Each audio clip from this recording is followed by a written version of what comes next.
I'm Jim Longworth, and welcome to another edition of Triad Today, coming to you once again from the Senior Botanical Garden in Kernersville. We'll tell you more about them later on, and later on when the roundtable shows up, we'll get into all sorts of controversial topics with them. Between now and then, some great guests and important information, including a discussion about hip replacement and a new approach to doing that. All that's coming up. But where we want to start is with a return visitor to talk about something very exciting, Callidium, and the lady who runs it. With me now, Elizabeth Dampier, she's Executive Director of Callidium. Welcome back. Thank you for having me. I appreciate it. Now, remind everyone, in case they haven't seen you on this program before, and shame on them if they haven't, what Callidium's all about, how it came to be named that, what it is. So Callidium is the merger of the Children's Museum and SciWorks, which folks who have lived around here for a long time know all about. And what we are looking to do is to build a brand new building in downtown where we will be in one location together, but we are the primary informal educational resource for STEAM learning. Yeah, and you say STEAM, so I want to make sure everybody understands what we're talking about. Let's talk about that acronym and what you're doing to advance it. Sure. So STEAM for everybody out there is science, technology, engineering, arts, and math. And I think it's really important for people to understand the holistic value of all this. But what we're really trying to do is to give anybody from preschool all the way through adults the opportunity to learn new things, get engaged in these things, and practice these skills, which are so important. If I'm a parent who, and a child that wants to take advantage of some of these great things that are going on at Callidium, do I always, not that I wouldn't want to, do I always have to say, get in the car, we're going to Callidium, or do you ever take things on the road? Right. Well, we obviously want everybody to come to Callidium. We think it's a great place to be, and we think that there's lots of fun and something always new there. That's true. However, it's really important for folks to know that it's not just about what happens inside the doors. It's also about things that happen outside the doors. So we're regularly working with community partners. We're regularly going out in the community through festivals or programming and things like that. So it works both ways to be a really good partner in the community. Now, let's stay with the community theme for a second. We know that sadly there's been a loss of learning because of the pandemic. We're still not out of that, and we've had to go through lockdowns and no class and going and learning at home and then going back to class. So the kids have suffered from that, from a learning standpoint. So knowing that, how is Callidium supporting schools during this period? Sure. Well, we think about schools not just in terms of formal education schools, but also we're working with folks like Head Start. So we're working with our earliest preschoolers to talk about how science and literacy come together. We're working with the Hispanic League and doing things on a bilingual basis as well. So again, thinking about it broadly. But in terms of schools, we understand that that's where so many of our children are. And as part of the educational ecosystem here in this community, we're meeting their needs by doing things like virtual field trips.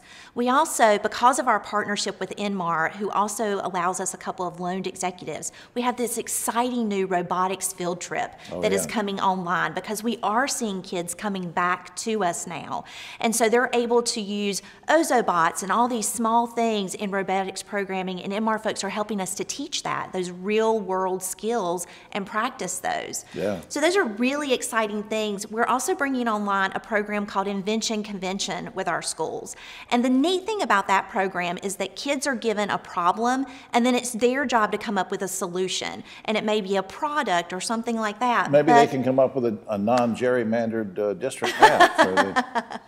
We would love for them to consider doing something like that. Yeah. But what it does is it allows them to go through that scientific process, to question something, to find problems, to find where they mess up, and then to fix that, create a marketing plan and a business plan. And this is a program designed for all ages. So it gives them a chance to practice those skills that are going to be so important for our future. Before time runs out, let me just ask a stupid question. Is there anything, in terms of new exhibits or anything, like if I go in the building, am I going to see something new? Sure. So we have a new laser system that we are debuting right now. We're so excited to be able to bring that back. Lots of new opportunities. We also have a new traveling exhibit that focuses on NASA and science. And of course, there are always camps and other programs coming up. Yeah, see, the reason I said it was a stupid question, because I knew you were going to have like 50 things that were new in there. Up on screen, callidium.org. Callidium.org is the website. Please check that out. And a shout out to the good folks, David Mounts and everybody at Inmar. Go to inmar.com. That's for Inmar Intelligence, inmar.com, who does so much to support folks in the community.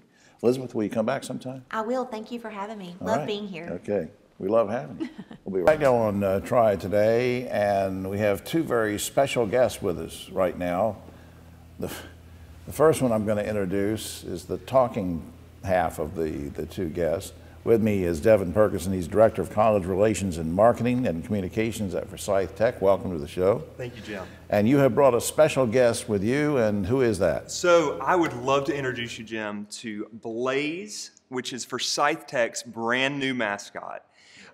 Blaze is a two-tone North Carolina gray fox. What? How about that? Yeah, she's local to our area, and we are so excited that she is here and representing Forsyth Tech as a trailblazer. Does she ever go into a hen house?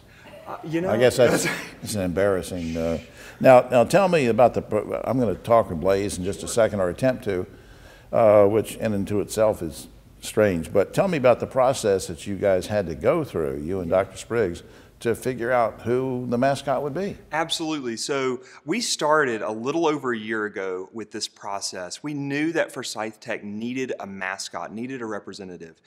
We started with surveys for our students. We started with focus groups and things like that. And then we had a lot of a lot of animals audition to be our mascot. We knew that we were trailblazers. We're doing something new. Right. We are being a catalyst for equitable economic mobility. So we're blazing this new trail. Who can represent us? A Blaze. And Blaze rose to the Isn't that top. something? Yeah. Now, as I understand it, Blaze does not talk for various reasons. That's right. And so you'll help interpret this. So Blaze, what kind of things do you like to do when you're visiting the various Forsyth Tech campuses? Oh, okay. So this means she loves to eat. Blaze loves to eat, and so one of her We're back to the hen house. We're back. Yeah, exactly. One of her favorite things, though, is at our Blaze Grill, which is on our main campus. She even has a burger named after her. Really? The Blaze Burger. Right. And Blaze, is it too personal to ask what your gender is? Blaze identifies as female. Identifies as female, and as do I. And now you are how old, Blaze? How old are you? She said that's a secret. That's a secret. Yeah. You don't ever ask. Never ever ask. ask an identified woman her age. That's right. Well, are you excited about representing Forsyth Tech? That's great. That's great. And now, what duties are you giving Blaze? I mean, so Blaze, she is a representative for our faculty, our staff, our students. She comes to a lot of events. she's very animated. Absolutely. She's very animated. She really pumps up a crowd, and she just brings us together as a community, which is really beautiful. Now, what other exciting things besides Blaze are going on at Forsyth Tech that you might want to tell us about? Well, absolutely. We just opened a brand new aviation technology lab. Yeah, she loves to visit that campus. Yeah, see, I would have never known that we were talking about aviation because she was, Yeah, exactly. The Flying Fox. Yeah. So she loves to visit that campus. We've got that going. We actually are starting those classes in January, so we're accepting students now. Right. We're also open for enrollment for the spring. So if you want to get registered for classes, you should do that now. Will she be in class gesturing? Oh, if you want, absolutely. You never know when she'll pop up. Yeah. But on a serious note, I want to close out by saying that really what's important is that you guys are working hard to prepare people for careers. Absolutely. And it's not just take a course here and whatever. You're coming out and you're ready to go with jobs that are applicable and needed in this area. Absolutely. And I think that's just so important and means a lot to the folks that are going there. So Blaze, seriously, thanks for all you're doing to get people pumped up. Devin, thanks for your work. Thank you, sir. Now up on screen is forsythtech.edu is the website, or you can call Blaze at home at, no, you don't have a phone number, do you? Or a cave number or whatever that is. Forsythtech.edu. And Devin, I want to thank you for bringing Blaze along. Blaze, I hope you'll come back and see us sometime. Sure. All right, we'll be right back. Back now on Triad Today, and there are a lot of you who can identify with the two words I'm about to say, hip replacement. Yeah, you or a family member, a loved one, a friend, been through it. Let's learn more about hip replacement, shall we? We do it with a very special guest who's an expert in the field, Dr. William Redmond. He's an orthopedist with Northern Orthopedics, appearing courtesy of the good folks at Northern Regional Hospital. Welcome to the show. Thank you. In general, how does someone know it's time to talk with you about a hip replacement? We'll get into specifics in a minute, but in general, how do I know it's time? Well, any operation for a painful condition is dependent on, number one, how bad it hurts, and whether or not everything has been tried to avoid doing surgery, such as weight loss or activity modification, pills, that kind of thing. And when all that stuff doesn't work, then is when you consider having a hip replacement. Talk to you about it. All right, now you sent me an email about something called anterior approach. Now you're a little over my head, so I want you to explain a couple things. How is a direct anterior approach similar to a standard total hip replacement? I don't understand. Total hip replacement has been done by orthopedic surgeons for, 50 years now.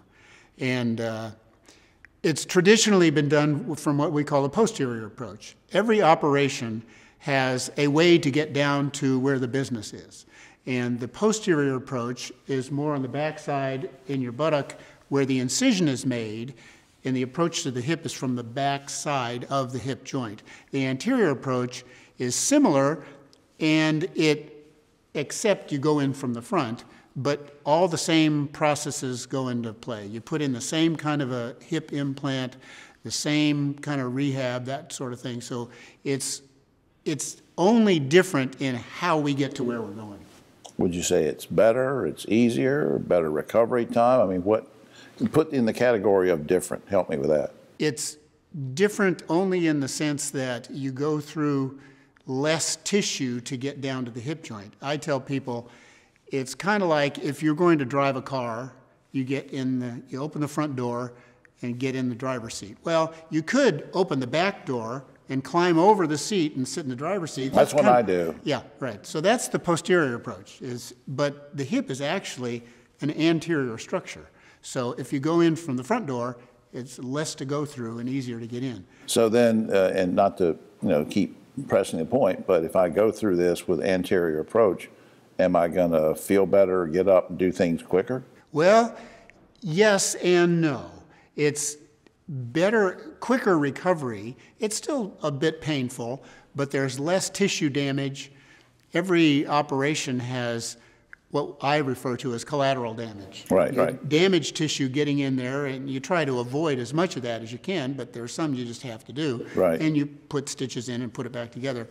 With the anterior approach, there's less of that. Okay. Less damage, and it's a less painful thing. We get patients up that very day of the surgery to walk. No kidding. Get up the same day to walk. Now, very quickly, what kind of patient, who should consider doing the anterior approach over the other? Pretty much any patient with hip arthritis. Any circumstance. Almost any. It's good for everybody. Now, obviously, we're not going to sit here and do a commercial and say that you're the best surgeon in the world, which you are. We're not going to do that. But just in general, seriously, who should people go to for this kind of procedure? The anterior hip replacement is becoming, it's not this absolute standard, but it's more becoming the standard of care. I think that anybody interested in hip replacement needs to do a little homework and find out who and where. I mean, doctors all over the Triad are doing this procedure. And we at Northern Hospital are doing it on almost every hip that we do. And so just do the homework and find out who does it. And people who do hip replacements, almost all of them And they know about it. Up on screen for more information, choosenorthern.org. Please check that out, choosenorthern.org. And I believe, and correct me if I'm wrong, 719-0011 goes to your That's office? right. That's okay, my so office. they can check that out too. Doc, thanks for doing this. You're welcome. Thank you. All right. We'll be right back after this. On Triad Today, and time to talk with my favorite theater person, Mr. Theater, with me right now, Dave Briggs, Director of High Point Theater. Welcome back to the show, sir. Thanks, Jim. It's always great to be here. A few things that we want to promote and mention that are coming up pretty soon that are really exciting. But before we do that, let me backtrack a little bit. Give me a COVID update on how we're doing with COVID protocols. Are we at full capacity in the theater? Are people required to wear masks? Do they have to show a vaccination card? Bring me up to speed. Sure. Well, we are at full capacity, so we can seat 900 people in the theater. We generally don't have that many for shows, so there's usually plenty of space. A few of them have been there. I've been there. But yeah, we've had a few of those. Yeah. But we are currently following the Guilford County guidelines, which is masks for indoor events. Of course, if you buy a beverage or a snack, you can't eat that with a mask on. So Right. Once you're in the auditorium, Okay. keep your mask on if you're not chewing or drinking. Right. Okay. Now or chewing or drinking. Yeah. All right. Now we've had people ask about Garrison Keeler, who did the Prairie Home Companion thing. Exactly. And I think he got rescheduled. What's the latest on that? He did, and we're excited that he'll be back with the Hopeful Gospel Quartet on February 4th. It was originally scheduled for November 12th, and he fell ill. I mean, he's doing fine. He's doing great, recovering perfectly, and we're really excited to have him on February 4th, rather. And then Ben Vereen we've been looking for, and the pandemic and other things got in the way. Is he ever going to show up again? Yeah, actually, Ben's on a situation comedy called Be Positive on CBS, and so we move his contract to January 22nd. Okay. And we're really pleased to have Ben being able to join us instead of canceling that show altogether. It's going to be a lot of fun. Oh, it will be. Yeah. All right, now let's talk about some things that are on the schedule and coming up pretty soon. The first one is Croce plays Croce Sunday, November 14th. Yeah, A.J. Croce, who is Jim Croce's son, is going to be playing his dad's music and a few of his numbers. A.J. in his own right is a very fine musician. Really, he looks like his dad. He sounds like his dad. He's going to tell stories. Of course, he was very young when his dad passed. But the Jim, from You Don't Mess Around with Jim to Operator, I mean, those were amazing numbers, great songs. Right. And then on Saturday, November 20th, Rodney Marsalis. The Rodney Marsalis Philadelphia Big Brass, and it's a little more classical jazz brass, but this is the Marsalis family. So he's a cousin of Branford and Wynton and all, yeah. And the What a talented family. Yeah, Ellis Marsalis is his uncle. He's a phenomenal musician, and the band is made up of virtuosos from across the country. Yeah. Then on Saturday, November 27th, John Barry. Yeah, this is John Barry's 25th anniversary Christmas show. So the first half of the show, John will sing, the hits that made him popular and famous, and then the second half is really a traditional Christmas show. And when he sings "O Holy Night," if you don't get goosebumps, you're probably not alive. Yeah. I mean, it's just beautiful. It's a great show. That's just great. Now, one thing I want to do is take a little bit more time on the website because I love this. It's been newly redesigned for several months now. But please go to this website, highpointtheater.com. Now, remember when you type it in, there's two T's back to back there, highpointtheater.com. And the reason I want to plug this so much right now is because there's so much good information. Dave and I just sort of hit the surface on these. But you can go through there, you can hit all events, you can click on that, you can see certain ones. We hope that you'll want to get season tickets, but there may be 3 or 4 shows you want to see in particular, and you can go through and sort of select those. That brings me to the next thing, which is the box office number, 887-3001, and I'm assuming that it's still maybe the fastest, easiest way to get actual tickets is to call? We love you to call the box office. The other nice thing about that, if you order tickets online, you pay a service fee. If you call the box office, you don't pay that service fee. Okay. All right. Good deal. And will you hang around for the roundtable? I'll be glad to. Yeah, thank you for asking. All right, good. We'll do that. We'll be right back. About time for the roundtable, but a quick shout out at our friends here at the Senior Botanical Garden in Kernersville. Visit their website if you will. There's lots of great stuff going on and you want to keep up with. Hey, you can have your events here and come out and do all sorts of stuff.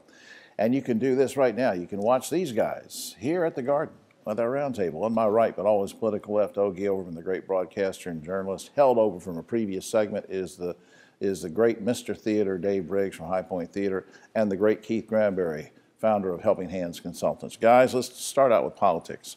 The newly drawn Republican congressional map will split Guilford County into 3 districts and have Kathy Manning and Virginia Foxx running way away from their home base, while Forsyth gets lumped into a district that includes Lincoln County, which is in the Charlotte market. It's all screwed up, as usual. All of this is designed to help the Republicans win about 11 of the 14 seats in Congress, even though Democrats outnumber Republicans in the state of North Carolina. That's the setup. The question is this. The new map is already being challenged in court. Will it stand up? Should it stand up? Ogie. That challenge has got to win, Jim. This is the worst case of gerrymandering I've ever seen. They're not even trying to make it look good. It's pretty blatant. It's so blatant, it's pathetic. Dave Briggs. It does make it sound like the only the Republicans have ever gerrymandered after 125 years of No, the Democrats Democrat were really bad rule. at it. They were before. really bad at it. Yeah. I do think this is a really bad map. I don't know about whether it will win in court, but elections do have consequences, and I think that's what we learn here. Keith Granberry. You know, elections do have consequences, but one of the consequences shouldn't be that they redraw districts to where they're so dramatically out of reach that it's creating total chaos in a state.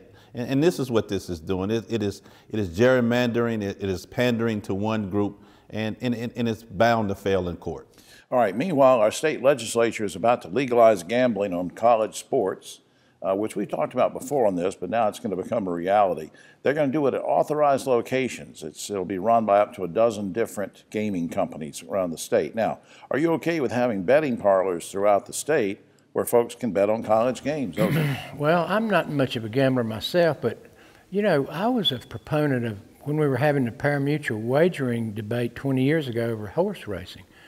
I was in favor of that, so I don't see any difference between betting on the ponies and betting on college football. I'm okay with it. Dave. Yeah, I don't really have a problem with it. I kind of like the OTB model that New York has set up.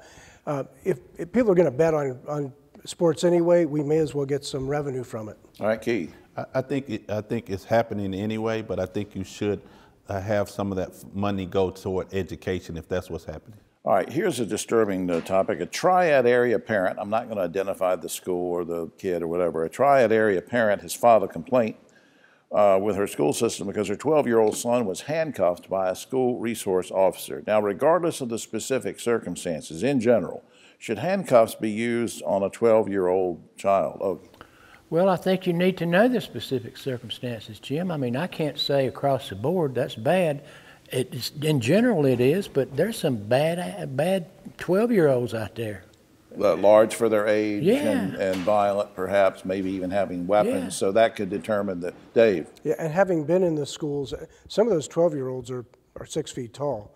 And no, in general, I don't want to see any child in handcuffs.